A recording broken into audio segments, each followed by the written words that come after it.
saya melihat keyakinan Pak Malikil itu salah. Oke, apa yang salah? Coba kamu satu aja. Oke ya, saya jelaskan ya. Nah, apa ya? Bukan percaya Alkitab sebagai sumber pengetahuan kita, atau isi kepala Bapak Gereja sih yang menjadi sumber pengetahuan kita? Coba tentukan. Begini ya. Jadi Bapak Gereja itu saya pahami itu sebagai dukun. Jadi orang itu kalau tidak lagi mengandalkan Tuhan, ya, maka dia akan pergi ke dukun. Nah, Bapak Gereja ini adalah dukun. Kalau orang mengandalkan Tuhan, maka dia akan totalitas patuh kepada ayat Alkitab. Itu orang yang mengandalkan Tuhan. Tapi orang yang tidak mengandalkan Tuhan, maka dia akan pergi kepada dukun. Bapak Gereja lah yang dukun. Ini logikanya begitu. Saya tidak dalam posisi untuk mempertahankan apa-apa Pak Malikil, cuman saya ingin mengerti. Sorry Pak, suara saya itu bukan emosi tidak, tapi saya memang tegas dalam berbicara. Nah, ya. Mengerti. Saya mengasihi kawan-kawan semua. Ya, saya cuman dalam posisi ingin mengerti apa sih bedanya, karena dari tadi yang dijelaskan, yang saya tangkap nih ya Pak ya. Ini correct me if I'm wrong ya. Yang saya tangkap Pak Malikil lebih berani menyebut bahwa Yesus itu adalah Bapa, tapi tetap mengakui kemanusiaan Yesus.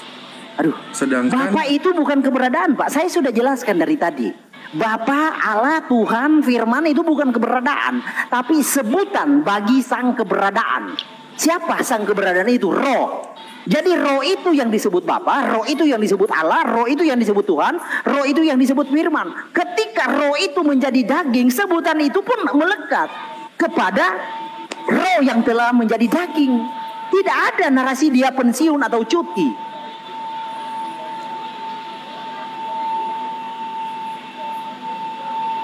Jadi Bapa itu jangan dipahami keberadaan. Bapa itu sebutan. Sebutan bagi siapa? Bagi roh, sang keberadaan. Kenapa roh itu disebut Bapa? Karena roh itulah sumber segala sesuatu yang baik. Kejadian 1 ayat 31. Segala sesuatu yang jahat itu berasal dari iblis. Itulah disebut bapa segala kejahatan. Jadi Bapa itu adalah kosakata netral. Bapa itu adalah kosakata netral atau kosakata umum yang bisa disematkan kepada siapapun, kepada manusia bisa, ya. Dan kosakata Bapa itu bisa menjadi baik ataupun jahat tergantung kepada siapa disematkan. Kepada setan, kepada iblis, Bapa itu konotasinya jadi Bapa yang buruk, Bapa yang jahat. Kepada Sang Pencipta menjadi Bapa yang baik. Makanya Tuhan Yesus berkata, akulah gembala yang baik. Oke lah Pak Malikil, mungkin itu aja ya. Daripada semakin sorry Pak, saya itu tegas karena saya tidak mau kompromi dengan ajaran setan. Serius Pak. Oke. Ya. Jangan gitulah Pak. Jangan bilang ajaran setan. Oh gini logikanya begini ya. Saya main logika gini. Di dalam alam semesta ini hanya ada dua ajaran. Mengapa hanya ada dua ajaran? Karena hanya ada dua konsekuensi. Jadi ajaran Tuhan itu pergi ke surga, ajaran setan pergi ke neraka. Tidak ada orang memilih, ya Tuhan saya akan pilih di antara surga dan neraka. Tidak ada. Konsekuensinya hanya ada dua. Surga dan neraka. Jadi di alam semesta ini hanya ada dua ajaran. Ajaran Tuhan dan ajaran setan. Ajaran Tuhan basisnya di mana? Alkitab. Kalau Anda mengimani Alkitab, percaya Alkitab sebagai sumber pengetahuanmu. Tapi kalau Anda mengimani Tuhan dengan pengetahuan yang di luar Alkitab, itulah ajaran setan. Makanya saya katakan tadi, Bapak Gereja itu adalah dukun. Karena orang-orang Kristen yang tidak patuh kepada Alkitab, tidak taat kepada Alkitab, tidak patuh kepada firman Tuhan, larinya kepada dukun, yaitu Bapak Gereja. Jesus only ada di Alkitab. Tritunggal tidak ada di Alkitab. Trinitas tidak ada Alkitab. Itulah pengajaran dukun. Oke, pertanyaan terakhir lah Pak Malikil. Ya, lanjut. Banyak ini terlepas dari bagaimana kita mentafsir Yesus atau Bapa gitu ya dari berbagai macam sudut pandang. Pertanyaan saya, ajaran utama apa sih yang diajarkan oleh Yesus kepada kita yang paling penting dalam kehidupan? Itu dia. Oke, bagus itu. Jadi apa yang Tuhan Yesus ajarkan, percayalah kepadanya. Jangan menduakannya, jangan mengecewakannya, jangan menyakiti hatinya. Itu. Percaya kepadanya, jangan menduakannya, jangan menyakiti hatinya. You mau mendiskreditkan dia, itu menyakiti hatinya. Oke, pertanyaan yang sama buat Pak Walter. Pak Walter mungkin bisa jelaskan sebelum saya turun. Gini, gantian dong. Halo. Iya. Iya, silakan. Monggo Bang. Monggo Bang. Saya tanya, nggak usah banyak, paling banyak 2. Mudah-mudahan bisa dijawab sama itu. Ya, begini dong. Tadi kan udah disampaikan panjang sekali kan. Mau 2 jam, 3 jam kayak gitu kan. Nah, jadi kalau yang disampaikan ya betul, Pak Malikil betul sampaikan. Tetapi jangan mengatakan ketika yang lain menyampaikan statement kitab lalu disesatkan. Nah, langsung aja yang paling penting tadi. Yang paling penting ajaran Yesus apa? Percaya apa kepada Yesus itu sehingga Pak Malikil itu diselamatkan. Kalau hanya percaya bahwa Yesus itu Bapa, udah cukup. Udah bisakah kita itu mencapai surga gitu? Kalau percaya Yesus itu Bapa, Yesus itu Allah. Saya percaya itu. Yesus juga percaya itu. Dia Mesias, dia Juru Selamat, percaya. Tetapi cukupkah percaya hanya mengatakan seperti itu? Percaya yang bagaimana dulu? Yang bisa menyelamatkan. Nah, ini pertanyaan ketiga kalinya tuh Pak Malikil. Pasti Pak Malikil tidak bisa jawab nih. Itu aja. Jangan percaya apa framing, supaya Pak. bisa diselamatkan? Tuhan Yesus Percaya berkata. Saya izin turun dulu ya Bapak-bapak Oke, ya. Pak. Oke. Saya nitip Iya, pesan monggo. jangan berantem karena Tuhan Yesus. Oh enggak berantem. Enggak berantem, Pak. Kalau pengajaran Tinggi aja. kalau pengajaran Iya. setan, Pak, itu wajar dihardik. Karena pengajaran setan itu sudah membeku ribuan tahun dari Bapak Gereja sampai detik ini. Ya, Ya. saya nitip juga jangan menghakimi. Ya, Oh, bukan terima menghakimi, kasih banyak, saya menyatakan Bapak-bapak. suatu kebenaran, Pak. Saya menyatakan Ya, suatu kebenaran. saya izin pamit dulu Bapak-bapak. Terima kasih banyak Pak Malikil, terima kasih banyak oke. waktunya Pak Walter, Pak John, Pak Yakin, terima kasih Pak Host. Monggo Ya. Bang.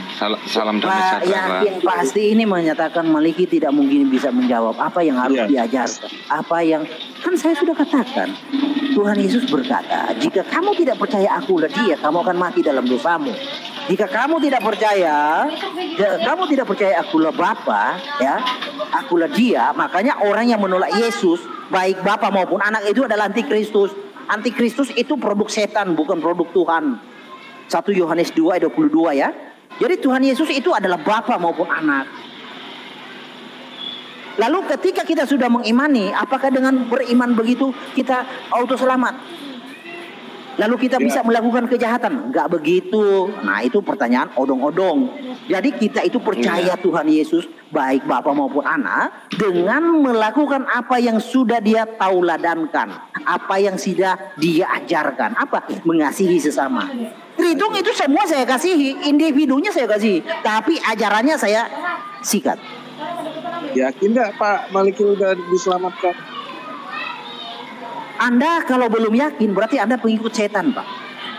Iya, makanya saya tanya. Kalau Pak Malikil nanya ke saya jawab. Sorry, saya berbicara apa adanya. Orang yang ragu akan keselamatannya, dia mengikut setan. Iya, makanya saya tanya sama Pak Malikil. Pak Malikil udah yakin pasti, nggak ragu lagi, pasti diselamatkan. Memang apa? Tuhan Yesus menggaransi pasti. Domba-dombaku mengenal suaraku, ya, dan mereka mengikut aku. Kalau nggak tahu ayatnya, Yohanes 10 ayat 27-28. Dan aku pasti. Lalu apa yang Bapak ragukan? Apa sih? Pertanyaannya apa sih? Iya, Bapak udah yakin betul ya, yakin. Nanti saya uji. Kalau keyakinan. saya berjalan dengan tuntunan Tuhan, ya yakin, Pak. Karena gini ya, tidak ada nabi-nabi, rasul-rasul itu ragu akan keselamatannya. Karena kalau ada kekristenan ragu, seyogianya dia itu pengikut setan. Jadi salah pertanyaanmu, Pak. Kamu bertanya kepada orang yang salah, kecuali saya pengikut setan. Baru ragu saya selamat atau tidak. Tidak ada nabi, tidak ada rasul yang ragu akan keselamatannya. Coba kasih tunjuk saya, nabi mana, rasul mana yang ragu keselamatannya? Gak ada. Karena kalau orang sudah paten mengikuti Yesus, artinya dia taat kepada Kristus. Dia mengikuti tauladan yang Kristus ajarkan. Jadi maksud Pak Malikil, keselamatan itu dengan melakukan sesuatu begitu. Aduh, ini orang ini pertanyaan bertele-tele. Pak Jon, silakan Pak Jon, atasi Pak Jon. Iya, akan dijawab dengan mudah, Bang. Ini Iman tadi tanpa perbuatan hakikatnya mati, dan perbuatan tanpa disertai dengan iman yang benar yang sudah sesuai dijelaskan oleh Bang Malikil akan mendatangkan sebuah kesesatan. Itu sudah dijawab tuntas dengan oleh Bang Malikil, Bang. Saya tanya. Apakah dengan melakukan sesuatu yang dikatakan melakukan perintahnya kita bisa diselamatkan? Kan pertanyaan. Bisa itu atau tahap tidak? berikut, Pak. Makanya Bapak itu, Bapak jangan gaya lagi ya. Saya satu kali ya. Kalau Bapak ragu-ragu gimana Bapak akan diselamatkan? Sedangkan Bapak Gini aja ragu-ragu. Betul. Gini. Orang kaya kan bertanya. Tuhan, apakah yang harus saya lakukan untuk mendapati hidup kekal? Apa yang dia jawab Tuhan Yesus? Makanya Anda bacalah Alkitab tentang kisah itu. Apa yang Tuhan Yesus ajarkan? Ya, kasihilah Tuhan Allahmu, kasihilah Yotevave Allahmu dengan segenap hatimu, dengan segenap akal budimu, dan dengan segenap jiwa ragamu. Lalu itu hukum pertama. Kedua apa? Kasihilah sesama manusia. Itulah iman dan perbuatan. Jadi iman apa? Percaya Kristus adalah Bapa. Lalu perbuatan apa? Apa yang kita lakukan itu kita amalkan. Apa yang kita lakukan itu sesuai seturut kehendak Tuhan. Apa kehendak Tuhan? Di dalam Alkitab. Ketika aku haus, engkau memberi aku minum. Ketika aku lapar, engkau memberi aku makan. Matius 25. Ketika aku orang asing, engkau memberi aku tumpangan. Ketika aku telanjang, engkau memberi aku pakaian. Itu yang dimaksud kasihilah sesamamu manusia. Karena ketika kita melakukan kata Tuhan Yesus, engkau melakukan pada salah seorang itu seyogianya engkau mengasihi aku, melakukannya untukku. Gimana sih Pak? Bapak, ini kayaknya Kristen KW deh. Pak Malikil, saya kasih tahu ya. Saya tanya gini, seandainya ini entah itu besok, sebulan lagi atau setahun lagi, saya dan Pak Malikil dipanggil Tuhan, Pak Malikil yakin nggak diselamatkan? Nah, saya mengikuti Yesus yakin. Yakin Pak. Gimana sih? Kenapa harus ada keraguan-raguan, Bang? Bapak Kalau kita ragu sudah nggak? bekerja seturut dan kehendaknya mah itu udah jaminan ya dan amin, Bang. Yakin, Bang. Parah ini orang Kecuali ini. seperti apa yang dijelaskan Bang Malikil tadi. Dengar dulu. Pak yakin tapi nggak yakin ini namanya nih, harus diganti Pak. Sekarang sebulan lagi, setahun lagi, Pak Malikil mesti berbuat dosa. Percuma dong punya keyakinan kalau nggak yakin Pak. Ya berarti Anda jangan mengatakan pengikut Kristus. Pengikut Kristus itu artinya kan sudah mau mengkuduskan dirinya. Oke? Anda tahu apa itu mengkuduskan? Mengkuduskan itu memisahkan. Memisahkan dari hal-hal yang tidak kudus. Bapak bisa tidak kudus, kudus apa nih? Aduh. Yang dimaksud. Ini kayak ubi jalar pertanyaannya. Akun Bapak aja udah yakin pasti masuk surga itu. Kenapa Bapak bertanya lagi? Kalau masalah kekudusan gimana Bapak baca Galatia itu, hidup dengan kerendahan hati, hidup dengan kelemah lembutan, hidup dengan cinta kasih, kan seperti apa yang disampaikan Bang Malikil tadi. Di mana saat aku di penjara, di mana saat aku sakit, di mana saat aku lapar, di mana saat aku tidak memerlukan pakaian, membutuhkan pakaian, itu kan sebuah jawaban, Bang. Itulah yang harus kita lakukan. Yang parah itu ketika kita tidak mengakui dialah sang Allah itu sendiri. Iman tanpa perbuatan hakikatnya mati, tetapi perbuatan tanpa didasari dengan iman yang benar tentang siapa dia, itu menjadikan kekufuran. Bisa melakukan itu semua. Bapak yakin selamat atau tidak? Ya? Bapak yakin selamat tidak? Oh yakin. Nah udah, kalau Anda yakin begitu juga saya, ya udah jangan pertanyakan. Saya melihat keyakinan Pak Malikil itu salah. Oke, apa yang salah? Coba kamu satu aja. Oke ya, saya jelaskan ya. Nah, apa ya? Bukan, jangan kamu jelaskan dengan dasar Alkitab. Apa yang salah? Jangan penjelasanmu. Kalau kamu dituntun oleh setan, maka semua salah yang saya jelaskan. Makanya saya katakan, dasarmu untuk menyatakan saya salah dengan Alkitab, jangan dengan pemikiranmu. Ya takutnya kamu dipakai oleh setan. Ketika kamu dipakai oleh setan, maka ayat Alkitab itu pasti semua salah. Begitu Pak. Lanjut. Saya menjelaskannya tentulah dengan dasar ayat-ayat. Bagus, dengan dasar ayat kitab. Lanjut. Penyebab kita tidak bisa masuk surga itu hanya satu Pak Maliki. Supaya tahu semua. Penyebabnya hanya dosa. Tidak. Tidak. Dosa. Apa? Jujur saya tanya. Penyebab Apa itu? tidak masuk surga itu adalah dosa. Ingat Adam dan Hawa jatuh ke dalam dosa. Dosa. Paham nggak? Setuju atau tidak dulu? Saya berbicara apa dari tadi, lalu Anda mengkoreksi apa yang Anda koreksi dari apa yang saya paparkan dengan dasar Alkitab. Apa? Nah, dosa tidak dijelaskan sama Pak Malikil. Saya dari tadi tidak pernah bicara dosa loh. Aduh, gimana sih? Makanya salah. Yang dibicarakan itu dosa. Saya belum membicarakan tentang dosa. Bagaimana Anda sudah menyimpulkan salah, sedangkan saya belum berucap? Gimana sih? Belum menjelaskan tentang perbuatan-perbuatan yang harus dilakukan. Bang, ini tadi menjelaskan tentang identitas. Dulu, coba gantian. Tadi saya tanya sudah yakin. Pak yakin ya. Sorry, saya bukan mau ini ya. Kalau hanya Pak, kalau mau bertanya, kalau kita mau belajar sama-sama, mending jujur, jangan gengsi Pak. Ya, jangan gengsi. Ya, bukan. Saya melihat Bapak ini, saya bicara jujur. Saya melihat Bapak itu asal bunyi Pak. Saya tidak pernah berbicara dosa dari tadi. Ya, saya berbicara tentang Tuhan, tentang Allah, tentang Bapa dari tadi. Tidak pernah saya bicara dosa. Lalu mengapa Anda mau mengatakan? Anda tadi mengatakan bahwa Malikil salah. Yang saya tanya, apanya yang salah? Kamu bawa tentang dosa. Saya belum bicara dosa. Nah, karena Pak Malikil tidak bicara soal dosa, artinya Pak Malikil belum tentu bisa selamat. Aduh, karena ini udah merujuk ke diskusi yang pesan kosong jatuhnya kayak gini mah, nggak pengajaran jatuhnya Bang. Lo dengar dulu, saya belum selesai. Setuju enggak? Keselamatan itu ketika dosa kita sudah diselesaikan. Setuju enggak? Saya tanya itu dulu. Ini jatuhnya tembak-tembakan dengan peluru hampa ini Bang Malikil kayak gini mah. Ya, ini ibaratnya saya. Ya kan nggak bisa kan? Perang dengan jin ini. Saya boleh lah begitu Pak. Aduh. Nggak paham Pak Malikil diselamatkan. Semua orang Kristen tahu dosa itu kekejian di hadapan Tuhan. Bapak mau bicara apa? Penyebab dosa itulah penyebabnya selamat atau tidak. Kalau Pak Malikil bisa menyelesaikan dosa Pak Malikil pasti selamat. Coba Anda to the point.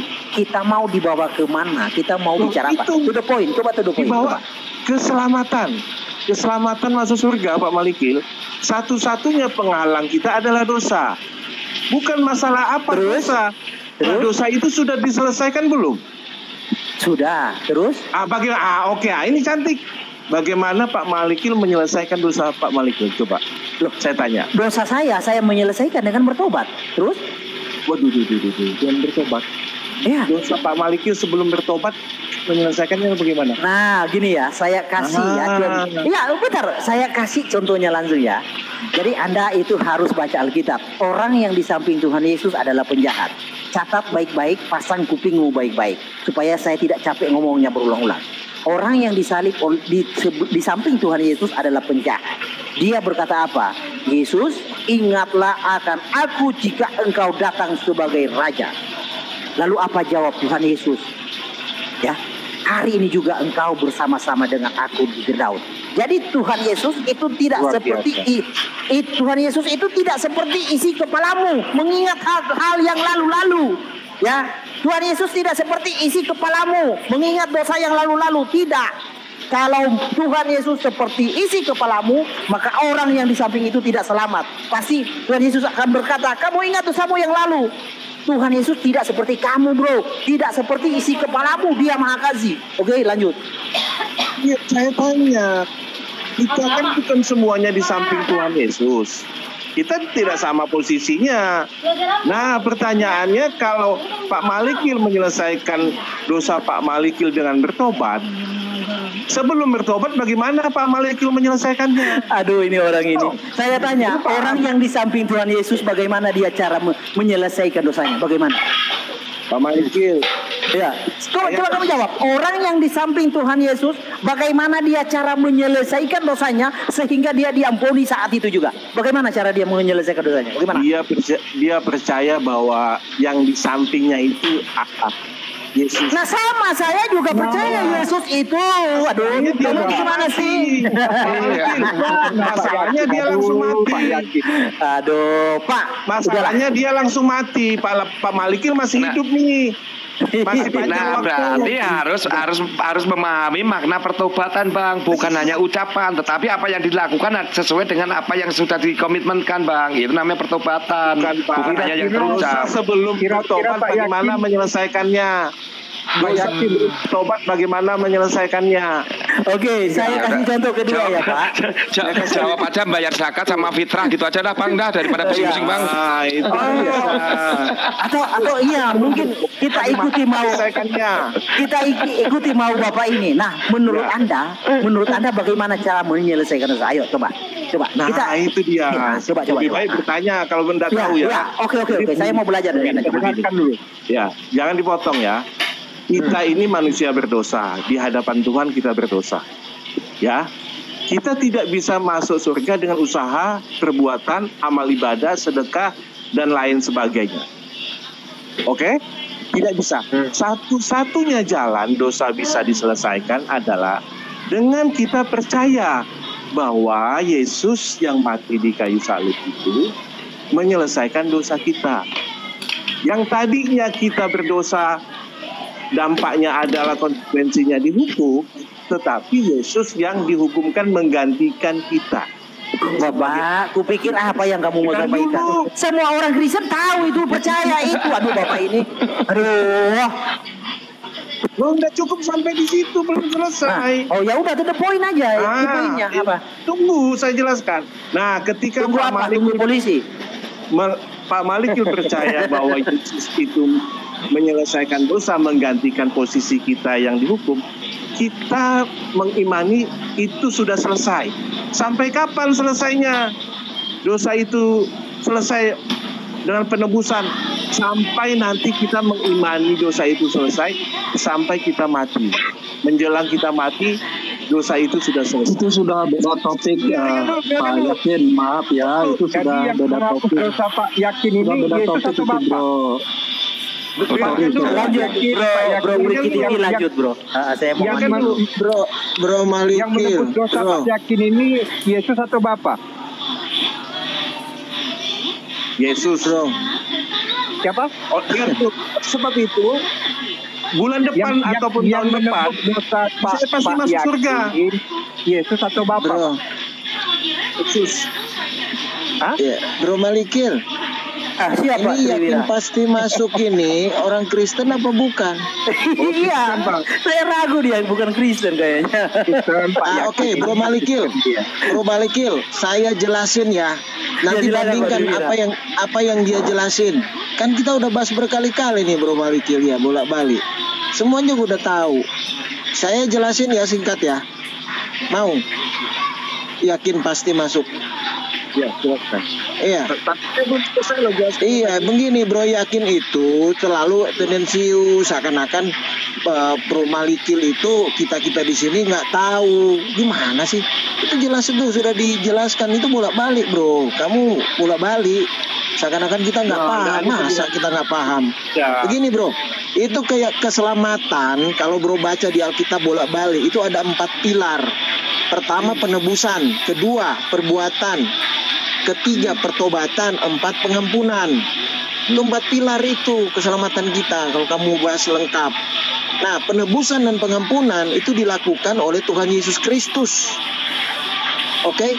Sedangkan perbuatan dan pertobatan itu dilakukan oleh kita, manusia.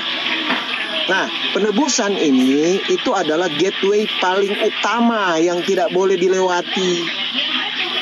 Kalau Anda nggak terima penebusan, Anda dilempar ke neraka, itu jelas. Maka itu Yesus berkata, aku adalah jalan. Sebentar dulu, mau dijelasin. Ayatnya jelas, aku adalah jalan dan kebenaran dan hidup. Tidak ada seorang pun yang sampai kepada Bapa kalau tidak melalui aku. Oke. Jadi penebusan itu adalah gateway pertama yang paling utama. Jadi kalau kamu mau jumping, lakukan perbuatan untuk selamat, itu gak akan pernah bisa. Ya, karena perbuatan kita, kesalahan kita sama seperti kantor katanya.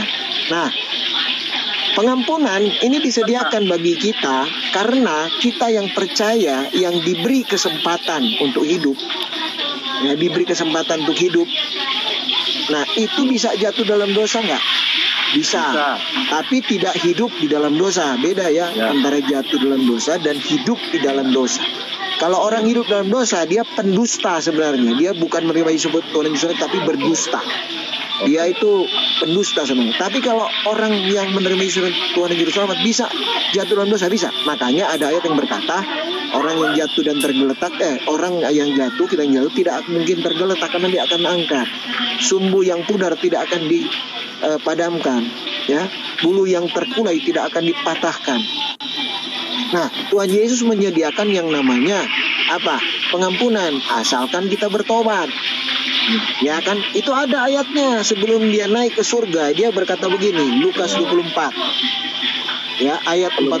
Katanya kepada mereka, ada tertulis demikian, Mesias harus menderita dan bangkit dari antara orang mati pada hari yang ketiga.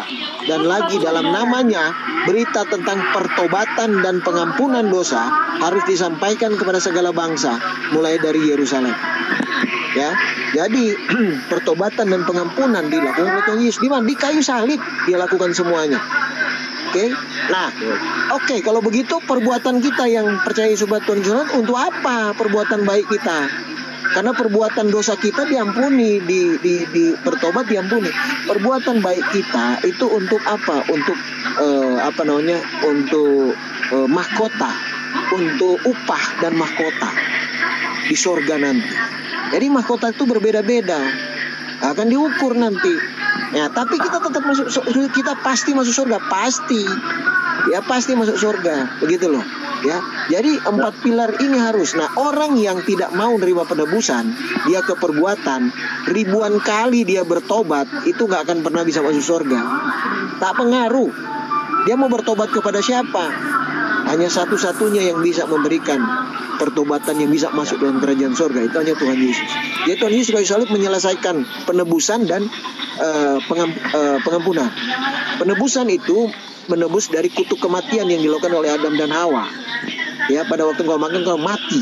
Nah, Tuhan Yesus mengalahkan maut itu, kematian itu sudah tidak dalam bagian kita lagi. Dia sudah kalahkan itu. Ya kan, dan kita hidup kekal, kan gitu. Tetapi kita diberi kesempatan hidup, kita juga bisa berbuat dosa perbuatan. Makanya dosa perbuatan itu disediakan solusi untuk pertobatan dan pengampunan dosa. Tuhan Yesus tanggung juga itu di kayu salib, semua dosa kita. Sangat jelas, ya. Oke, itu dulu penjelasan awalnya. Ini sudah dibahas bolak-balik nih dengan Bro Malikil. Iya, harusnya kan langsung aja tarik kesimpulan. Orang harus mengenal Kristus dan hidup di dalam Kristus. Itu terjemahkan sendiri aja. Itu nanti luas penjabarannya. Ya udah, tadi itu kan penebusan dan pengampunan. Iya. Dilakukan Tuhan Yesus, semuanya selesai. Begitu loh. Konsep menebus, konsep pengampunan bagaimana? Gimana? Konsep penebusan dan pengampunan bagaimana? Lah, kau nggak dengar dari tadi? Loh, Ini orang bilang kita nggak paham. Kau gini, kan ada 4 pilar. Penebusan dan pengampunan dilakukan oleh Tuhan Yesus. Ini orang Kristen apa abal-abal? Aneh kau. Kau dengar atau tutup telinga? Jadi gini, kamu itu kalau terima Yesus dan Tuhan Juru Selamat, bisa nggak kamu berbuat dosa? Bisa. Kan bisa lah, saya sudah jelasin tadi. Gimana sih? Kalau kau buat dosa, itu jelas kau kau jatuh, tak tergeletak kau itu. Karena diberikan apa? Pengampunan dan pertobatan. Kau bertobat, diampuni. Tuhan Yesus yang ampuni kau. Siapa yang ampuni kau? Tuhan Yesus. Nah, jadi itu solusi. Dan itu ayatnya ada. Sebentar, saya udah baca kok bilang nggak ada. Gimana sih orang ini? Cara Tuhan mengampuni dosa Bapak itu bagaimana? Bapak tenang. Kau ini gimana? Gimana kau tahu? tahu? Ada penjelasan. Masa Kau nggak ada penjelasan. Aduh, ini orang nggak ada penjelasan. Aneh, ya. Kau tahu nggak perumpamaan yang dikatakan oleh Tuhan, kalau kamu Kristen, kau pasti baca. Satu perumpamaannya, dua orang anak diberi perintah, yang satu bilang iya, yang satu bilang tidak. Dengar dulu. Oke. Nah, terus yang satu yang bilang iya, sebentar. Yang bilang iya tidak melakukan, sedangkan yang bilang tidak dia melakukan. Itu Tuhan bilang, mana yang melakukan anak bapaknya? Yang bilang tidak, Pak, tapi dia melakukannya. Ya, itu satu konsep pertama mengenai pertobatan. Terus banyak konsep-konsep berikutnya. Tuhan Yesus berkata, hai perempuan, ya, dosamu telah diampuni, jangan berbuat dosa lagi. Jelas ya? Jadi apa yang sulit dengan itu? Kau bilang kita nggak ngerti bagaimana konsep pertobatan itu. Gimana sih? Bapak itu ditebus tuh bagaimana caranya? Bagaimana? Bisa jawab tak? Bagaimana caranya dosa Bapak bisa ditebus? Lah, gimana sih orang ini? Tuhan Yesus itu menebus untuk dosa kematian sejak Adam dan Hawa, itu namanya dosa waris, dosa asal. Kau tahu nggak dosa asal sama dosa perbuatan? Dosa asal itu dibuat oleh Adam dan Hawa, semua turunannya termasuk Anda itu mewarisi dosa itu.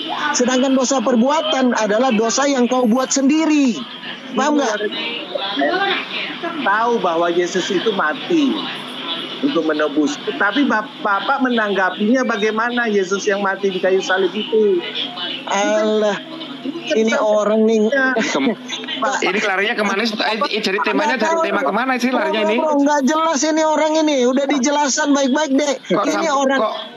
Bro Malikil kembali ke dasar lagi tentang penyalipan juga, ini terlalu dangkal ya. Iya, Bro Malikil, ini orang Kristen apa bukan sih, Bro Malikil? Tebus. Apa sih orang ini?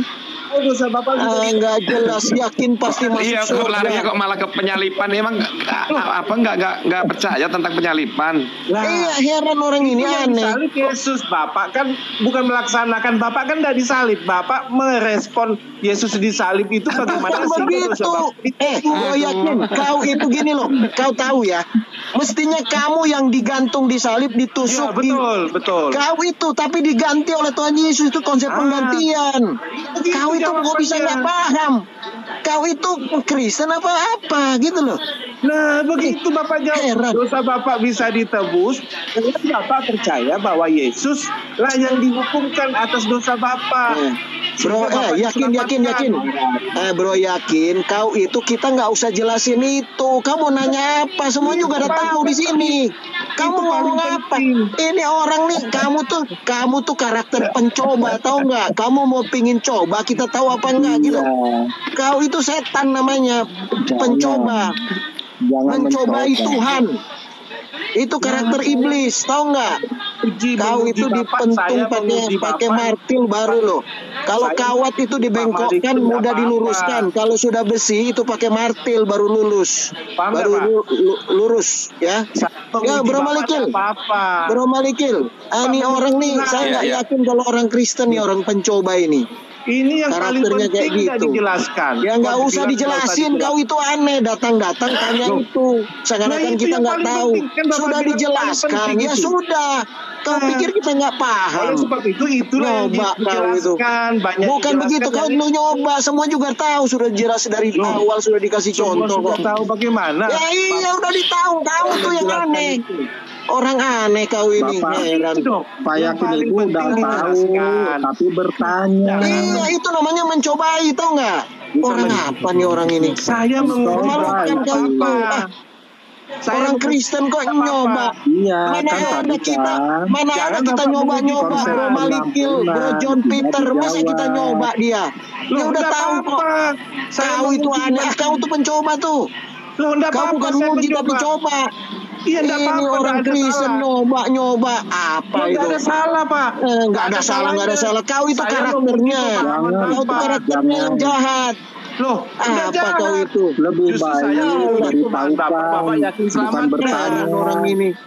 Gimana sih? Ini menguji. Ini Nguji Ya udah, apa? ya gini aja, yang ingin Abang Yakin sampaikan apa, coba gitu aja lah Bang. Gimana dengan pemaparan Bang Malikil tadi? Saya menguji keimanan pemahaman Bapak tentang keselamatan, boleh dong, tidak ada salahnya.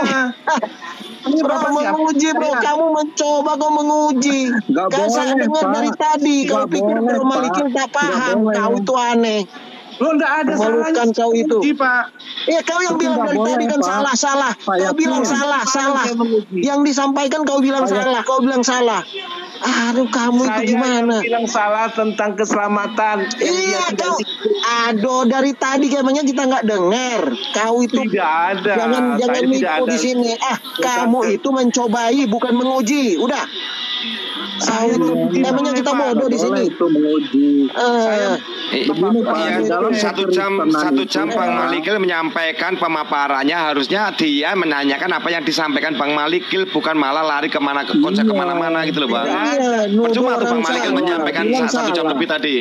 Orang aneh. Disampaikan itu Harusnya Orang tanggapi Kristen. apa yang disampaikan Bang yang Malikil. lain-lain. Yang paling penting itu disampaikan tentang keselamatan supaya bapak-bapak selamat, yang lain juga bisa selamat. Paham nggak? Waduh. Iya benar orang ini. Kami Pak. Lu nggak Jadi percaya, menyampaikan itu bukan bertanya Pak. Pak. Pak Yakin, menyampaikan itu bukan bertanya. Jadi kalau Pak Yakin ada tahu, sampaikan, bukan mencoba. Itu Pak Saya Yakin. menguji boleh, enggak apa-apa. Memangnya salah saya menguji bapak-bapak di Tidak sini? boleh. Di Boleh dalam bagaimana? kekristenan itu Pak menyampaikan. Apa yang Bapak tahu itu Saya sampaikan. menguji pemahaman bapak. Seperti Bro boleh. Malikil. mencoba. Seperti Dia Bro bilang salah. Malikil, dia ada Ngawur, tahu, Salah saya dia menguji sampaikan. keyakinan pemahaman bapak. Saya tanya, salah Nggak nggak, Pak? boleh Pak, di dalam kekristenan dari itu mana? Pak disampaikan konsep keselamatan begini, konsep penebusan begini. Nggak boleh Bagus, kalau menguji turunin aja hal-hal dia. yang demikian nggak boleh. Iya, memang Justru kurang ajar kalau itu orang Kristen. kalau misalnya mau semua diselamatkan, kabarkan, bukan menguji. Kabarkan, bukan menguji. Iya kan. Hal-hal yang demikian itu Iya, dia dari tadi tuh saya dengar di bawah itu. Ini orang gimana sih kok? Itu kan mencoba, Pak. Kalau saya dia nyoba, makanya saya tanya kan Bro Malikil, ini orang Kristen apa bukan? Gimana sih? iya. Orang Kristen kok nyoba? Gimana orang itu? Ampun deh orang itu.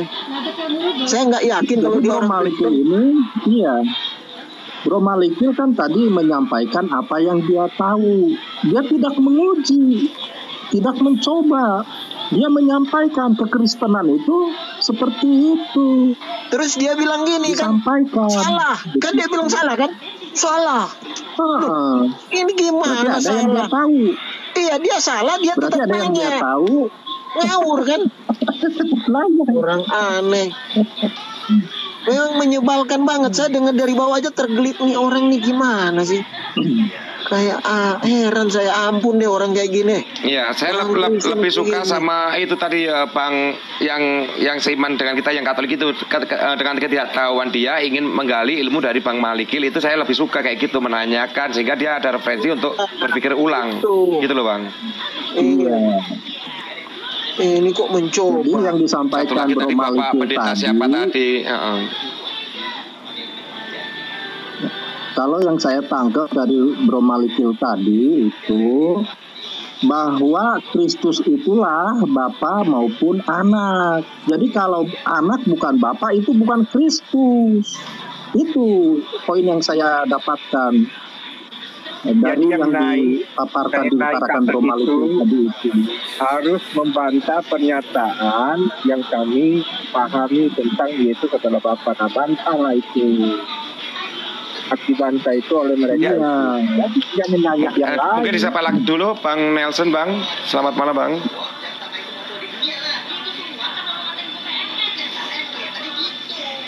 Pak Nelson.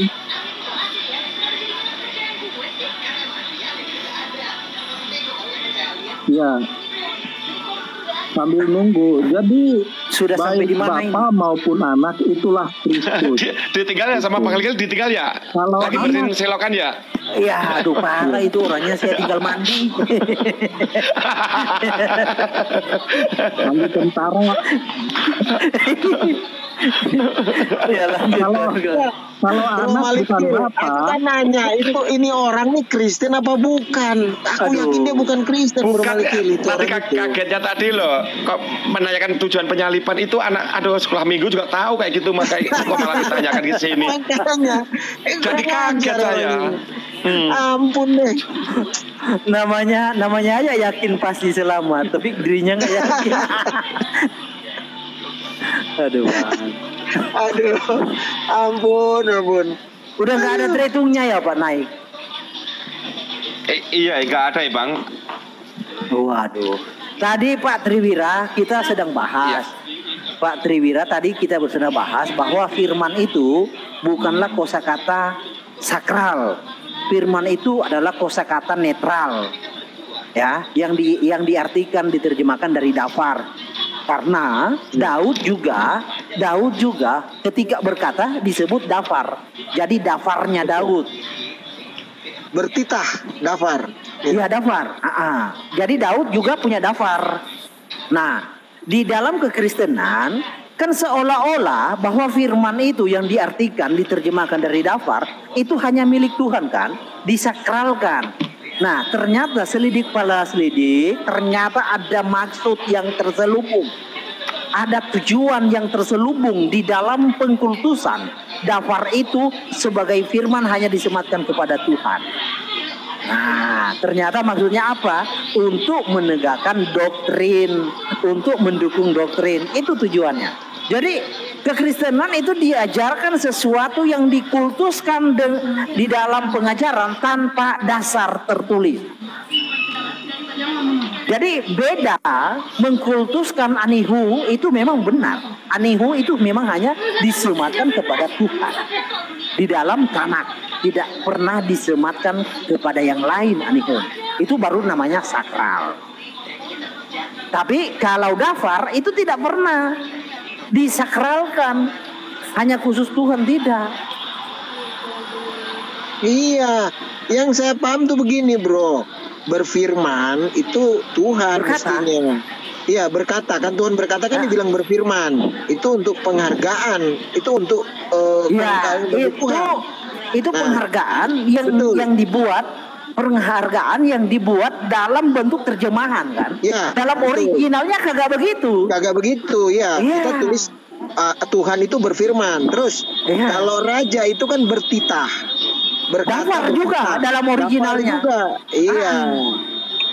Nah kalau kita orang biasa disebut biasa berkata-kata kan gitu. Dafar juga Pak, ada ayatnya. Dafar juga. Iya, dafar juga. Yeremia 44 ayat 28. Iya. Dafar juga. Ya, jadi dafar itu netral dia. Netral, kosakata umum. Kosakata, tinggal terjemahannya.